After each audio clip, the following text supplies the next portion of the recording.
For more on this, we want to bring in Reed Alexander. He's a correspondent at Insider covering entertainment business.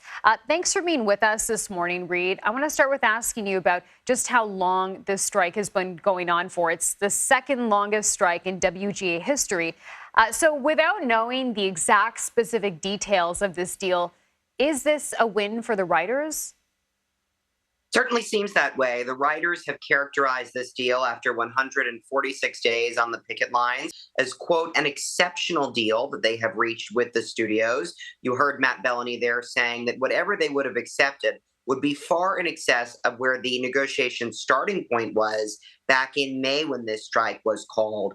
And the writers made very clear in all of this time that they were waiting for the studios to come and negotiate with them, that they were on the picket lines, that they would never accept anything less than what they viewed as a really robust deal with strong protections around artificial intelligence and residuals and many of the other issues at the heart of their fight. So one can only presume without seeing the terms that they're walking away with what they view as a victory. Okay, what about SAG-AFTRA? Still not reached a deal with major studios. In terms of movement or concessions, what kind of hurdles do you think need to be crossed in order to see these two sides really agree on something? Yeah, I think the SAG-AFTRA hurdles are, in fact, even more significant than the WGA hurdles, to be honest with you, because SAG-AFTRA is a much larger union and it's a much more unruly union with 160,000 members versus the WGA's 11,000. So bigger constituency of people with a bigger spectrum of issues they're fighting over. Now, of course, some are similar. SAG-AFTRA, just like the writers, the actors are also worried about the encroachment of artificial intelligence and technology, but they're really, really far apart on wage minimums. And that is what is going to cost the studios far in excess of anything else that they're going to have to pony up for are these basic minimums that the actors are demanding to be paid. Residuals are going to be another big issue for actors because it's sort of harder for some studios to wrap their minds around increasing residual pay for actors who aren't involved in the development and the creation and the writing of new shows. So I actually think these next negotiations could be very complex. They may be burnished and given a boost, though, by having an archetype in the WGA contract that could feasibly speed things up. I wonder what this kind of conflict or labor action says, Reed, about how our media landscape is changing.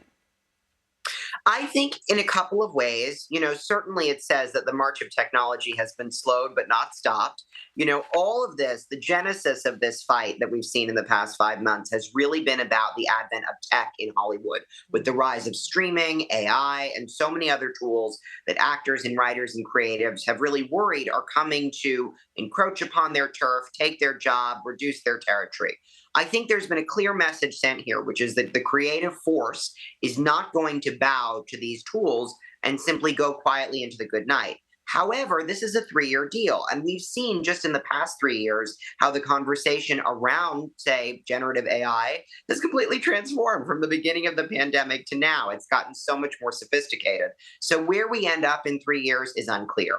I think the big takeaway for media and entertainment is this. At the outset of the strike, I spoke to a young creative executive who had been laid off from her job at a large streaming organization. And I said, "Do you feel really despondent about the future of Hollywood?" And she said, "Absolutely not, because I see what's going on and I see more people than ever who are fighting tooth and nail to protect the industry." I think the message that's been sent here is that there is not going to be a world in which the creative force goes away quietly and they're going to maintain their foothold in an industry that really needs them now more than ever. So, in some respects inspiring and in some respects also uncertain and unclear. Okay, lots to follow here. Reed Alexander, thanks. Thank you very much.